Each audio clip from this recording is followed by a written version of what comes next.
ሻሎም ቅዱሳን የአባቴ ብሩካን የቲቪ ፈፈይና ተመልካቾችና አድማጮች የጌታ ሰላምና ጸጋ ይብዛላችሁ ላለው በፊታችሁ ያለውት አገልጋይ ነብይ ያፌት ባላለው የኢየሱስ መርከባችን ዓለም አቀፍ ቤተክርስቲያን መስራችና ባለራዕይ ወይም ደግሞ ባላደራ ዛሬም የእግዚአብሔርን መልእክት በፊታችሁ እየመጥቻለሁ። ከዛም በፊት ግን ይህንን እግዚአብሔር በውስጥ ያስቀመጠው መልእክት ወደናንተ እንዳደርስ እድሉን የሰጡኝን የቲቪ ፈፈይና መስራችና ባለራዕይ አፖስትል ጌታውን እምሩ እንዲሁም ደግሞ አብረዋቸው የሚያገለግሉትን በጠቅላላ ጌታ ይባርካቸው ማለት እወዳለሁ። ክብር ለጌታ ለኢየሱስ ይሁን። ከእግዚአብሔር ቃል አንድ ስፍራ አነብና ከዛ በዚህ በእግዚአብሔር ቃል ሐሳብ ውስጥ ያለውን የእግዚአብሔርን የልቡን ሐሳብ አብረን እንካፈላለን። እግዚአብሔር አምላክም ባላችሁበት ስፍራ መልካምና መልካም ያደርጋል። ክብር ለኢየሱስ ይሁን። መጽሐፍ ቅዱስ የያዛችሁ በሮሜ 5 ከቁጥር 1 ጀምሮ ያለውን የእግዚአብሔርን ቃል አነባለሁ። እንደዚህ ይላል፣ ስለዚህ ምክንያት ኃጢአት በአንድ ሰው ወደ ዓለም ገባ፣ በኃጢአትም ሞት፣ እንደዚሁም ሁሉ ኃጢአት ስላደረጉ ሞት ለሰው ሁሉ ደረሰ። ሕግ እስከመጣ ድረስ ኃጢአት በዓለም ነበረና፣ ነገር ግን ሕግ በሌለበት ጊዜ ኃጢአት አይቆጠርም። ነገር ግን በአዳም መተላለፍ ምሳሌ ኃጢአት ባልሰሩት ላይ እንኳ ከአዳም ጀምሮ እስከ ሙሴ ድረስ ሞት ነገሰ። አዳም ይመጣ ዘንድ ላለው ለእርሱ አምሳሉ ነውና።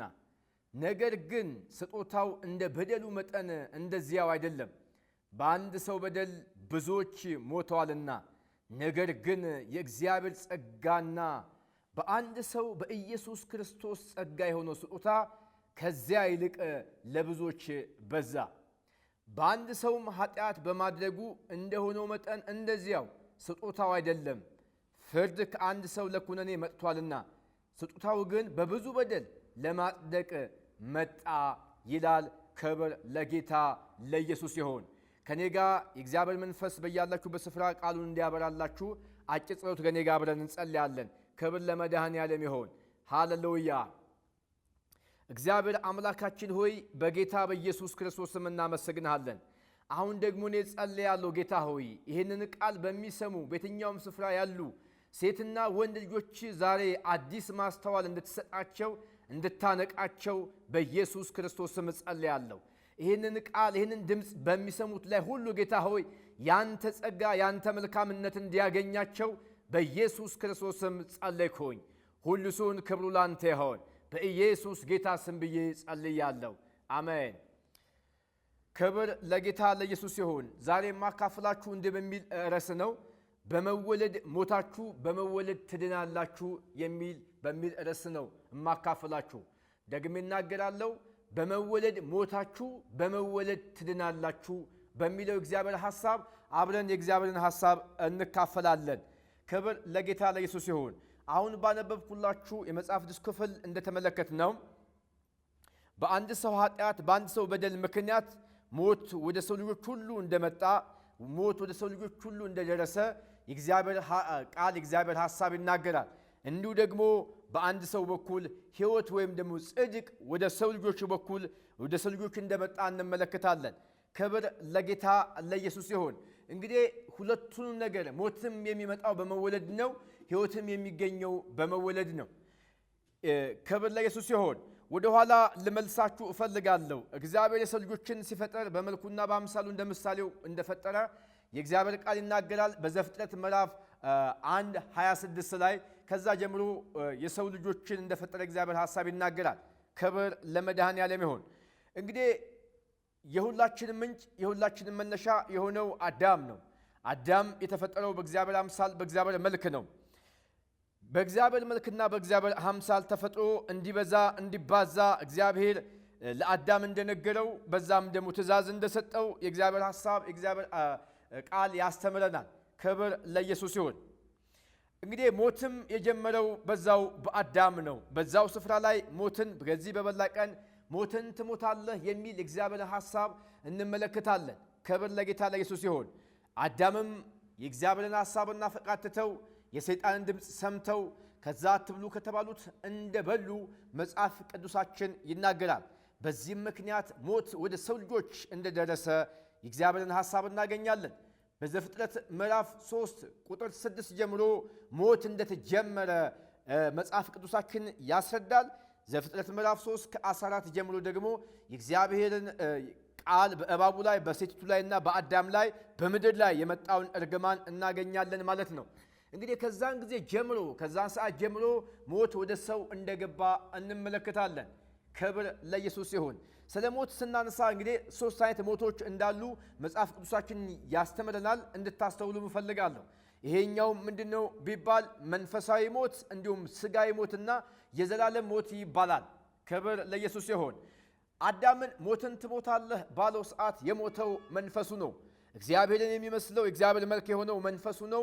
ከአዳም ላይ የመጣው ሞት ማለት ነው። ወደ ሰው ልጆች የመጣው ሞት ማለት ነው።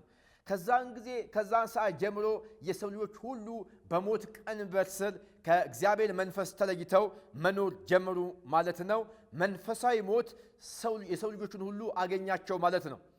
በጣም አስተውሉ ቅዱሳን። ሰው መንፈስ ነው፣ ነፍስ አለው፣ ስጋ አለው። በዚህ በሶስቱ ማንነት ነው የሰው ልጅ እግዚአብሔር የሰው ልጅን የፈጠረው። በመጀመሪያ መልኬ ሲል እንግዲህ መቼም ታስተውላላችሁ። በመልኬ ሲል ወይም በአምሳሌ ሲል ከአፈር የተበጀውን ወይም ደግሞ የተለያየ ከለር አለን የተለያየ መልክ አለን ያንን እያለን እንዳልሆነ ትገነዘባላችሁ ብዬ አስባለሁ። የእግዚአብሔር መልኩ መንፈስ ነው። እግዚአብሔር መንፈስ ስለሆነ ማለት ነው። እንግዲህ አስተውሉ። ከዛን ሞት ወደ ሰው ልጆች ከመጣ ጊዜ ጀምሮ ሰው በነፍሱና በስጋው መንቀሳቀስ ጀመረ ማለት ነው። ኢየሱስ ክርስቶስ ጌታ ነው። በነፍስ ላይ ዕውቀት አለ፣ ፍቃድ አለ፣ ስሜት አለ። እንግዲህ ያን ሞት ከመጣ በኋላ ሰው በፍቃዱ በዕውቀቱና በስሜቱ መንቀሳቀስ ጀመረ ማለት ነው። ይህም ማለት ሰው ያውቃል፣ ሰው ፍቃድ አለው፣ ሰው ስሜት አለው። በእነኚህ በሶስቱ በነፍሱ ላይ ባለው ማንነት በስጋው የተገለጠ በስጋ ውስጥ ያደረው ነፍሱ እየተገለጠ ሰው ይሰራል፣ ሰው ይማራል፣ ሰው ይበላል፣ ሰው ያገባል፣ ሰው ይጋባል፣ መልካም ይሰራል፣ ክፉ ይሰራል ማለት ነው። ነገር ግን መንፈሱ ሞቷል። ኢየሱስ ክርስቶስ ለዘላለም ጌታ ነው። የመጀመሪያው ሞት የመጣው እንግዲህ መንፈሳዊ ሞት ነው። ይህንንም የምናስተውልበት አዳም ሞትን ትሞታለህ የተባለ ቀን ወዲያው ስጋው አልሞተም። ከዛ ጊዜ ጀምሮ 930 ዓመት ኖሮ ነው ስጋው የሞተው። የስጋው ሞት የእርግማን ውጤት ነው። ምክንያቱም ከዛም በፊት አፈር ነህና ወደ አፈር ትመለሳለህ የሚል ቃል አናገኝም። ሰውም ሕያው ነፍስ ሆነ የሚል ነው የምናገኘው። ስለዚህ አፈር ነህና ወደ አፈር ትመለሳለህ የሚለው ሐሳብ የሰው ልጅ በኃጢአቱ ምክንያት ወይም ደግሞ መንፈሱ ስለሞተ ከእግዚአብሔር ዘንድ የመጣ እርግማን ነው ማለት ነው። ኢየሱስ ክርስቶስ ያድናል። እንግዲህ ሰውን ስናስብ ሰው ከመውደቁ በፊት ብለን ማሰብ አለብን። ሰው ከውድቀት በኋላ ብለን ማሰብ አለብን። ይህንን እንድትገነዘቡ ፈልጋለሁ። ሰው ከውድቀቱ በፊት አዳምና እግዚአብሔር የሚገናኝበት ሕያው የሆነው የእግዚአብሔር መንፈስ በአዳም ላይ ነበረ። አዳምና እግዚአብሔር ይገናኙ፣ ፌሎሺፕ ያደርጉ ነበረ። ይህንንም የምናስተውልበት መንገድ እግዚአብሔር ወደ አዳም መጥቶ አዳም ወዴት ነህ ባለው ሰዓት አዳም የመለሰለትን እናውቃለን። አንተን ስለፈራው ተሸሸኩ ይላል። ከእግዚአብሔር ሐሳብና ፍቃድ የወጣ ሰው ሁሉ ጊዜ እግዚአብሔርን ይፈራል፣ ከእግዚአብሔርም ይደበቃል። ክብር ለጌታ ለኢየሱስ ይሁን። እንግዲህ አስተውሉ። ከዚህ ሰዓት በአዳም ምክንያት አዳም በመሳቱ ምክንያት የሰው ልጆች ሁሉ በኃጢአት ሙታን ሆኑ ማለት ነው። ወይም ደግሞ ሞት በአንዱ አዳም ምክንያት ሞት ወደ ሰው ልጆች ሁሉ ደረሰ ማለት ነው። እስኪ አንድ ነገር ልጠይቃችሁ ወይም ደግሞ አስተውሉ። ይህንን የምትመለከቱ ቅዱሳን እንዲሁም ደግሞ የማታምኑ ወገኖቼ፣ አዳም በሰራው ኃጢአት ለምን አንተ ትጠየቃለህ? አዳም በሰራው ኃጢአት ለምን አንቺ ትጠየቂያለሽ? የሰራው አዳም ነው። አዳም ብቻ ለምን አይጠየቅም? እንዴት በአንዱ አዳም ምክንያት ብቻ እንዴት ሞት ወደ ሰው ልጆች ሁሉ ደረሰ? የሚገርም ነው፣ አስደናቂ ነው። ምክንያቱም ሁሉ የአዳም ልጅ ነው። ለዚህ ነው ዳዊት በኃጢአት ተጸንሼ ያለው ማለት ነው። ከዚህ ጊዜ ከሰው ልጆች ውድቀት ወይም ደግሞ ከአዳም ውድቀት ጀምሮ የሰው ልጅ ሁሉ ሲጸነስና ሲወለድ በኃጢአት ነው ማለት ነው። በኃጢአት ስር፣ በኃጢአት ቀንበር ስር፣ በሞት ስር፣ በእርግማን ስር ሆኖ ነው የሚወለደው፣ የሚያድገው፣ የሚኖረው ማለት ነው። ክብር ለጌታ ለኢየሱስ ይሁን። እንግዲህ የኃጢአት ውጤት ደግሞ መጽሐፍ ቅዱሳችን እንደሚናገረን ሞት ነው። ትልቁ ኃጢአት ከእግዚአብሔር ሐሳብና ከእግዚአብሔር ፍቃድ መውጣት ነው።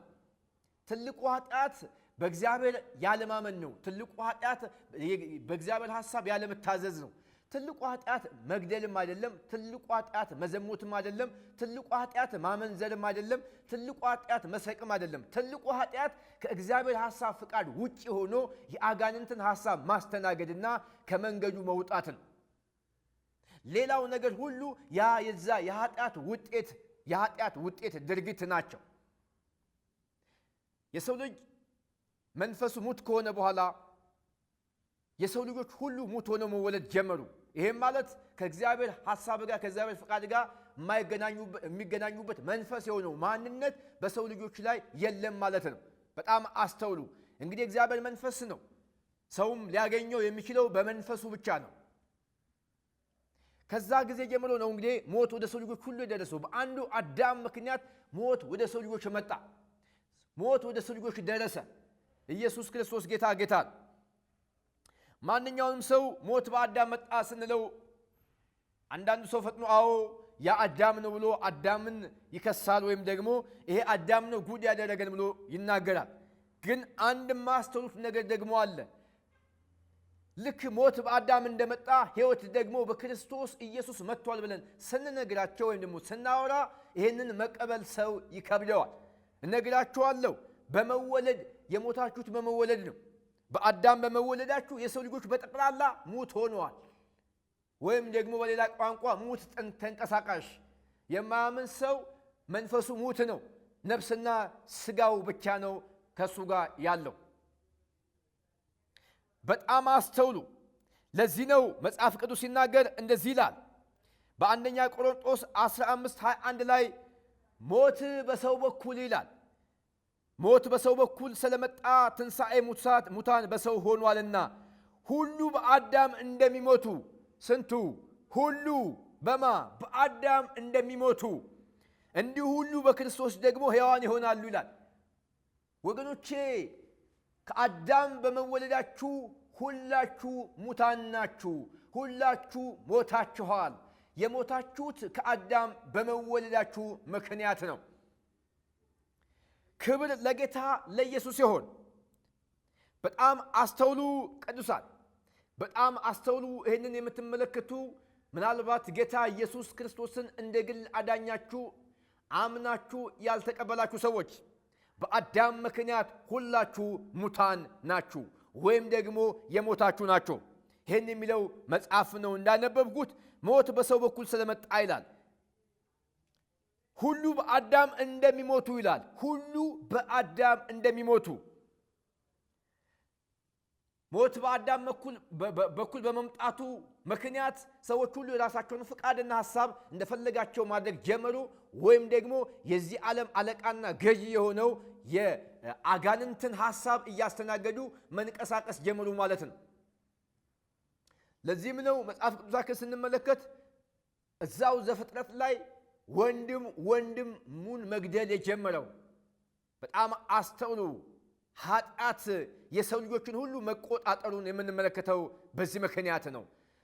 ሞት ወደ ሰው ልጆች ሁሉ፣ አመፅ ወደ ሰው ልጆች ሁሉ መምጣቱን የምንመለከተው በዚህ ምክንያት ነው። ቃየል አቤልን ገደለው ይላል መጽሐፍ ሲናገር። የሰው ልጆች ሁሉ በኃጢአት ቀንበር በኃጢአት ስር ወደቁ ማለት ነው። ስለዚህ ምን ያስፈልገዋል? አዳኝ ያስፈልገዋል ማለት ነው። መቼም እግዚአብሔር በምሕረቱ ባለብዙ ቸርነት ነውና እግዚአብሔር የሰው ልጅን በቃ የራሱ ጉዳይ በቃ ብሎ አልተውም። እዛው ዘፍጥረት ላይ እንደገና ለሰው ልጅ ተስፋ ሲሰጥ እንመለከታለን። በዘፍጥረት ምዕራፍ 3 ቁጥር 15 ላይ ከሴቲቱ የሚወለደው የሰይጣንን አናት እንደሚቀጠቅጥ የሚናገርበትን ሐሳብ እንመለከታለን። ይሄ ብቻ አይደለም። በብዙ መንገድ እግዚአብሔር እንደገና የሰው ልጅ የሚድንበትን መንገድ፣ በመወለድ የሚድንበትን መንገድ፣ እንደገና ዳግመኛ በመወለድ የሚድንበትን መንገድ እግዚአብሔር ለሰው ልጆች ሲያዘጋጅ እንመለከታለን። አስተውሉ። በመወለድ ሞታችኋል። በመወለድ እንደገና የምትጸድቁበትን መንገድ፣ እንደገና ወደ እግዚአብሔር ሐሳብ የምትገቡበትን መንገድ፣ እንደገና ከእግዚአብሔር ጋር የምትታረቁበትን ሐሳብ እግዚአብሔር እንደገና መንገድ ሲያዘጋጅ እንመለከታለን። እንዳልኳችሁ ከዘፍጥረት ምዕራፍ 3:15 ጀምሮ እንዲሁም መጽሐፋችን እንደሚናገረው መልአኩ መጥቶ ለዮሴፍ እንደነገረው ምን እንዳለው ከእርሷ የሚወለደው ሕዝቡን ሁሉ ከኃጢአታቸው ያድናቸዋል፣ ስሙንም ኢየሱስ ትለዋለህ ብሎ መልአኩ መጥቶ ሰበከው። ለማ ለዮሴፍ ማንን እንዲያድን? እግዚአብሔር የሰው ልጆች ሁሉ የሚድኑበትን በመወለድ የሰው ልጆች ሁሉ የሚድኑበትን መንገድ እግዚአብሔር እንደገና አዘጋጀ። ክብር ለጌታ ለኢየሱስ ይሁን። ሃሌሉያ! ያልተወን ጌታ ስሙ ይባረክ። ያልተወሽ ጌታ ስሙ ይባረክ። እንደገና የምንድንበትን መንገድ፣ እንደገና የምናመልጥበትን መንገድ፣ እንደገና ከእግዚአብሔር ጋር የምንታረቅበትን መንገድ እግዚአብሔር አዘጋጀልን። ኢየሱስ ክርስቶስ ጌታ ነው። ይሄም የተዘጋጀው በመወለድ የምንድንበት መንገድም ሕይወትም እኔ ነኝ ያለው ሁለተኛው አዳም ወይም ሁለተኛው ሰው ኢየሱስ ክርስቶስ ይባላል።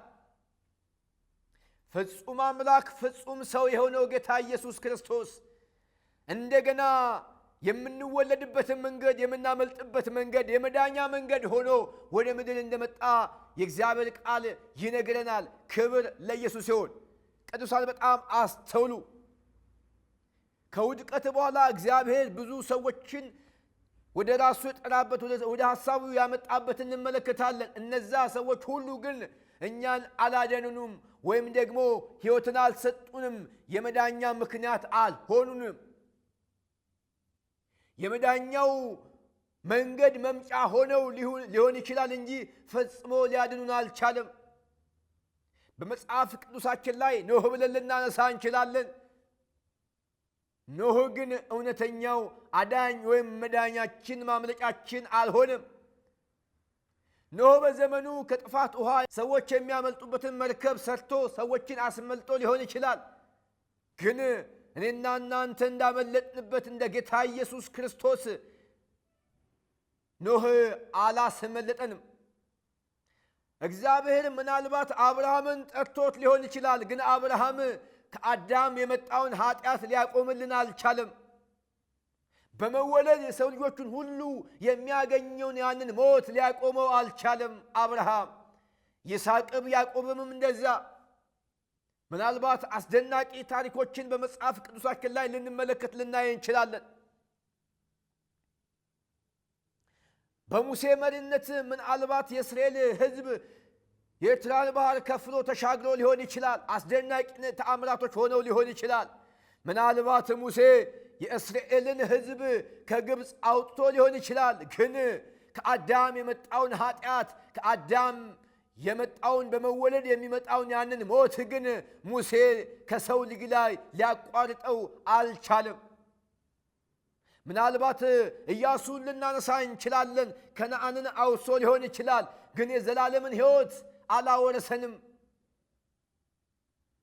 ዳዊትን ልናነሳ እንችላለን። ጎልያድን ጥሎት ሊሆን ይችላል። ነገር ግን ከአዳም የመጣውን በመወለድ የሚመጣውን ኃጢአት ግን ከሰው ልጆች ላይ ሊያቆም አልቻለም፣ ሊያድነን አልቻለም። ሊያድነን የቻለ ግን አንድ ጌታ ዘመኑን ሲደርስ ወደ ምድር መጣ። መጥምቁ ዮሐንስ የሰበከው መልአኩ የሰበከው ሕዝብን ሁሉ ከኃጢአት ያድናቸዋል የተባለለት መልአኩ ገብርኤል እንደዚህ ብሎ ለዮሴፍ የሰበከው ጌታ ኢየሱስ መጥምቁ ዮሐንስ እነሆ የሰው ልጆችን ኃጢአት ሁሉ የሚያድነው የእግዚአብሔር በግ ያለለት ኢየሱስ ወደ ምድር መጣ።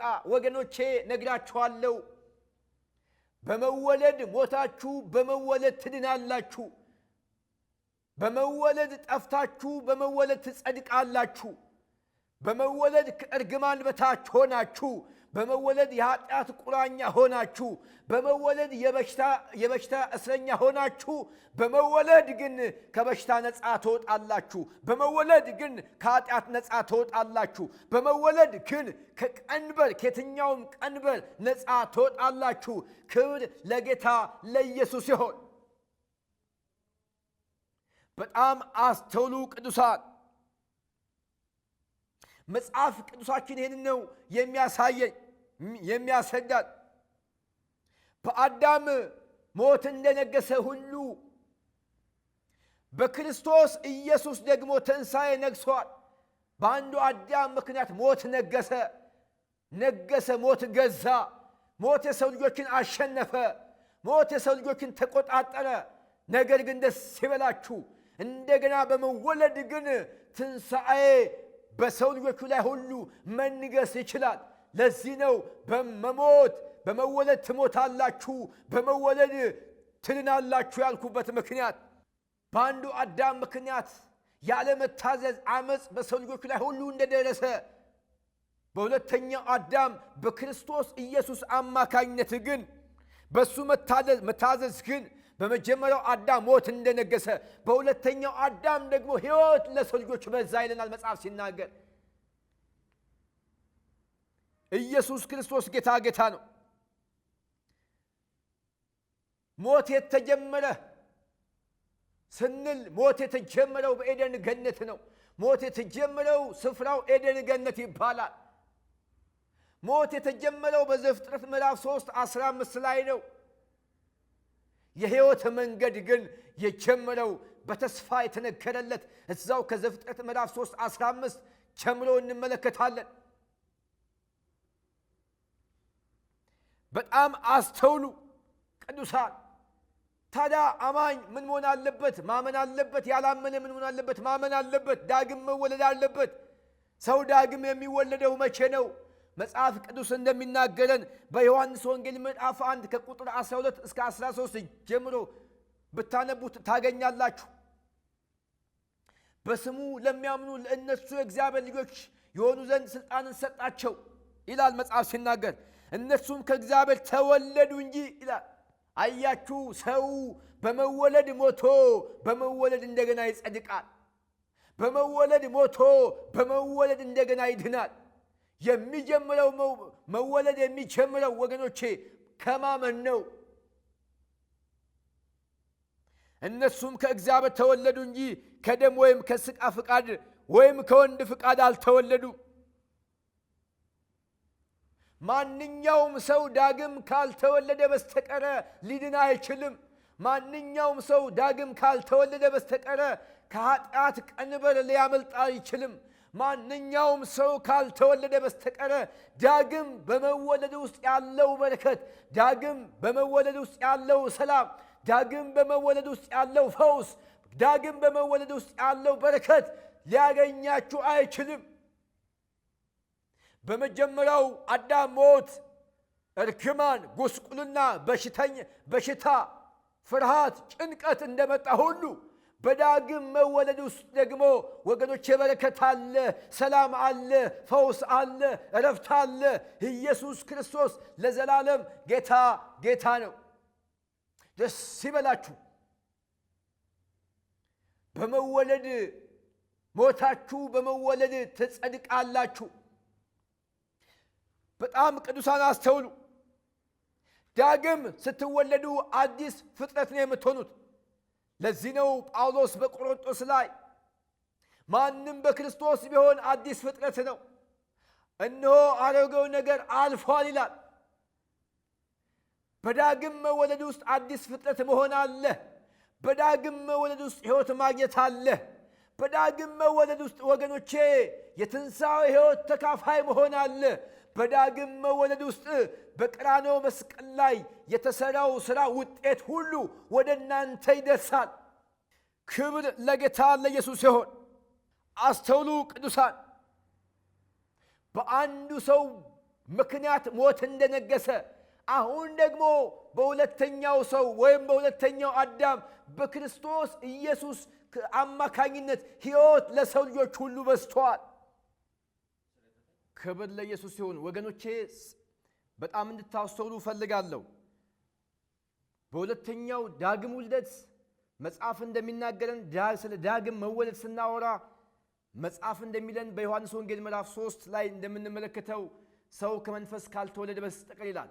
አያችሁ፣ በኃጢአት ምክንያት ሰው መንፈሱ ሙት እንደሆነ ሁሉ ዳግም ሰው ሲወለድ በመንፈሱ ሕያው ይሆናል ይላል።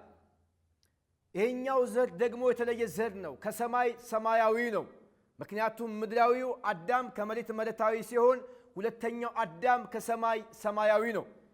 ይህንም ከዚህ ዘር ጋር የምንገናኘው ሁላችንም ወይም ደግሞ የሰው ልጅ ዳግም ሲወለድ ነው።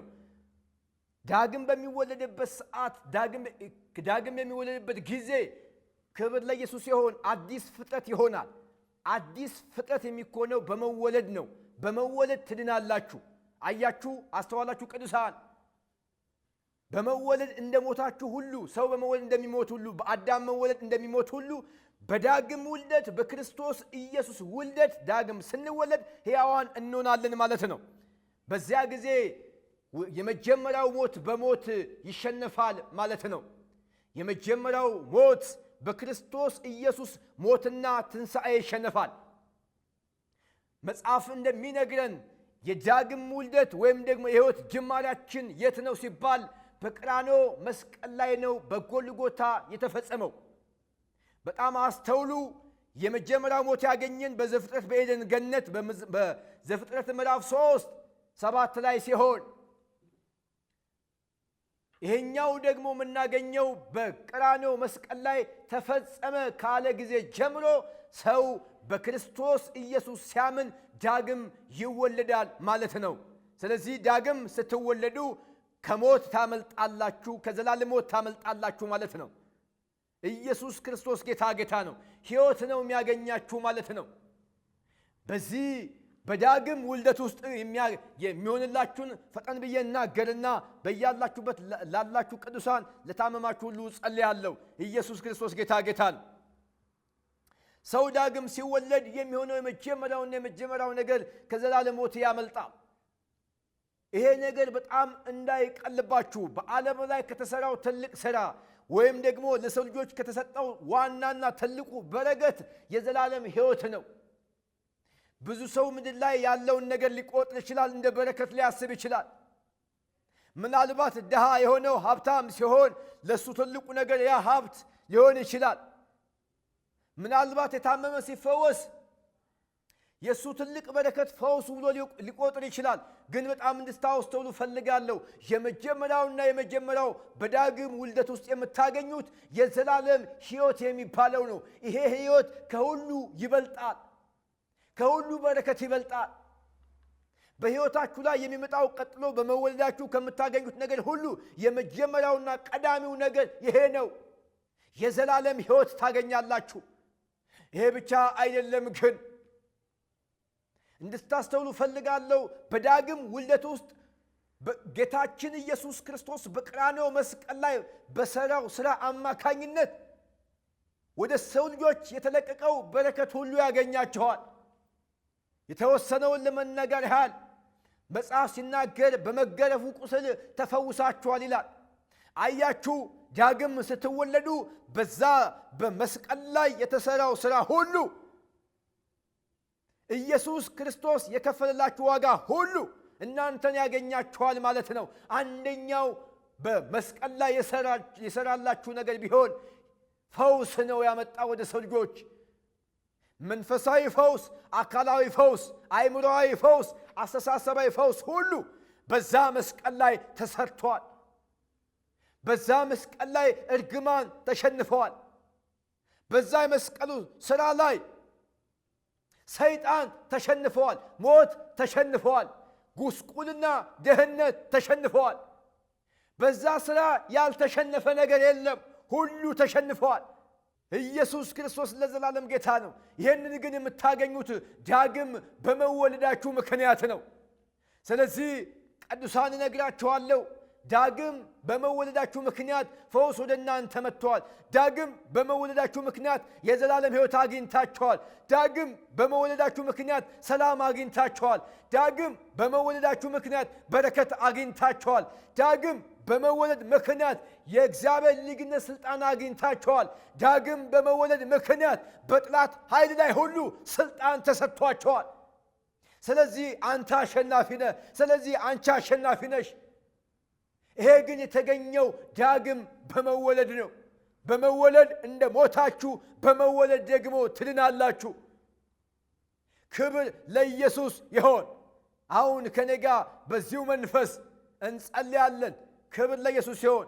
በመጀመሪያ ግን ቅድሚያ የምሰጠው ይህንን ጌታ ለካ ከአዳም በመምጣቴ የአዳም ልጅ በመሆኔ በኃጢአት ስር ነኝ ሞቻለሁ ለካ ብላችሁ የምታምኑ ወይም የምታስቡ አሁን ከሰማችሁት ቃል የተነሳ ለካ ዳግም መወለድ አለብኝ ብላችሁ የምታምኑ አሁን ከኔ ጋር አጭር ጸሎት እንጸልያለን። መጀመሪያ ቅድሚያ ኢየሱስ ክርስቶስን እንደ ግል አዳኛችሁ አምናችሁ ላልተቀበላችሁ ቅድሚያ ሰጣለሁ።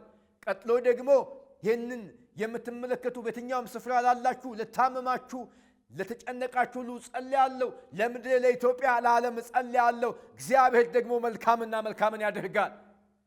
ስለዚህ ጌታ ኢየሱስ ክርስቶስን እንደ ግል አዳኜ አምኜ መቀበል እፈልጋለሁ። ይህ አሁን የመጨረሻው ዘመን ነው፣ ዳግም መወለድ አለብኝ ብላችሁ የምታምኑ ሰዎች እጆቻችሁን ባላችሁበት ስፍራ አንሱ።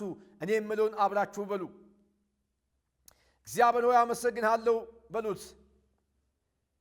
ከዚህ ቀን ጀምሮ ሰይጣንን እክዳለሁ፣ ኃጢአትን እክዳለሁ፣ ዓለምን እክዳለሁ፣ ራሴንም እክዳለሁ። ጌታ ኢየሱስ ሆይ አንተን ብቻ የሕይወቴ ጌታና አዳኝ አድርጌ ቀበላለሁ። በደልና ኃጢአቴን ሁሉ በደምህ እጠበኝ። ስሜን በሕይወት መዝገብ ላይ ጻፍልኝ። ልጅህ አድርገኝ። አሜን። ይህንን ጸሎት ከኔ ጋር የጸላችሁ በጌታ በኢየሱስ ክርስቶስ ስም ከዚህ ቀን ጀምሮ የእግዚአብሔር ልጆች ሆናችኋል። ዳግም ተወልዳችኋል። ከዚህም የተነሳ የእግዚአብሔር መንግሥት ወራሽ ሆናችኋል። ከኃጢአት ነፃ ሆናችኋል። ደግሞ ጸልያለሁ ስለ እናንተም የትኛውም የኃጢአት ጉልበት ከዚህ ቀን ጀምሮ እንዳይገዛችሁ በጌታ በኢየሱስ ክርስቶስ ስም ስለ እናንተ ጸልያለሁ። እግዚአብሔር አምላክ ሆይ ደግሞ ጨምሬ ጸልያለሁ። ጌታ ሆይ ስለ ዓለማችን ጸልያለሁ፣ ስለ ምድራችን ጸልያለሁ። ጌታ ሆይ በዚህ ሰዓት ጌታ ሆይ ዓለምን እያስጨነቀ ያለ፣ ግራ እያጋባ ያለ ይህ ቫይረስ ከዓለማችን ላይ በደም ጉልበት በደም ስልጣን እንዲነሳ በኢየሱስም ጸልያለሁ። በመንፈስ እሳት አሁን የተበላ ይሆን ከምድር ላይ በኢየሱስ ይነሳ። በደም ጉልበት ይጠረግ፣ በመንፈስ እሳት ይበላ። በሽታ ከአጋንንት ነውና፣ ቫይረስ ከአጋንንት ነውና፣ የትኛውም እግዚአብሔር ሆይ ሕዝብን የሚያስጨንቅ ነገር፣ ሕዝብን ግራ የሚያጋባ ነገር ከአጋንንት ነውና በኢየሱስ ክርስቶስም ከአጋንንት የሆነው ፈጽሞ አሁን እግዚአብሔር ሆይ ጸልያለሁ፣ በአንተ ኃይል የተመታ ይሆን። የእግዚአብሔር ኃይል ለማዳን ነው ተብሎ ተጽፏልና የማዳን ኃይልህ ጌታ ሆይ በዚህ ቫይረስ ለተያዙ ሁሉ በኢየሱስ ክርስቶስም ስልጣን እንዲገለጥላቸው፣ እንዲያገኛቸው፣ ፈውስ እንዲሆናቸው በኢየሱስም ጸልያለሁ። ጌታ ሆይ በዚህ ሰዓት ባልጋ ላይ ተኝተው ያሉ፣ በውስጥ ደዌ የሚሰቃዩ፣ በላይ በቆዳቸው ላይ በወጣ ደዌ የሚሰቃዩ እኔ ጸልያለሁ። የፈውስ ኃይልህ አሁን ከአንተ ዘንድ እንዲያገኛቸው ጸልያለሁ። አንተ በሽታ ስፍራ ተሳስተሃልና የተቀመጥክበት ሥጋ የእግዚአብሔር ቤተ መቅደስ ነውና አሁን ለቀህ እንድትሄድ በኢየሱስም አዛለሁ። ከእግዚአብሔር ዓለም አይደለምና በኢየሱስ ክርስቶስም ከአጋንንት የሆነ የትኛውም ደዌ አሁን አንስቸዋለሁ። በኢየሱስ ጌታ ስም አንስቸዋለሁ። እግዚአብሔር ሆይ ደግሞ እንጸልያለሁ። ዳግም በመወለዳቸው ምክንያት ወደ እነሱ የመጣውን በረከት ያልተረዱ ቅዱሳን ከዚህ ቀን ጀምሮ እንድታነቃቸው ነው ጸልያለሁ። በሽታ ተሸንፈዋል። ሰይጣን ተሸንፈዋል። ድህነት ተሸንፈዋል። ጉስቁልና ተሸንፈዋል። ይሄ እውነት እንዲገባቸው ጸልያለሁ። ይሄ መረዳት እንዲያገኛቸው ጸልያለሁ። በኢየሱስ ክርስቶስም የሚያነቃው መንፈስ እንዲያነቃቸው ጸልያለሁ። ከዚህ ቀን ጀምሮ በድል እንዲወጡ በድል እንዲገቡ በኢየሱስ ክርስቶስም እጸልያለሁ። እግዚአብሔር አምላክ ሆይ ይህንን ስለሰማኝ አመሰግንሃለሁ፣ አከብርሃለሁ። ክብር ሁሉ ለአንተ ይሆን። በኢየሱስ ጌታ ስም ብዬ ጸልያለሁ።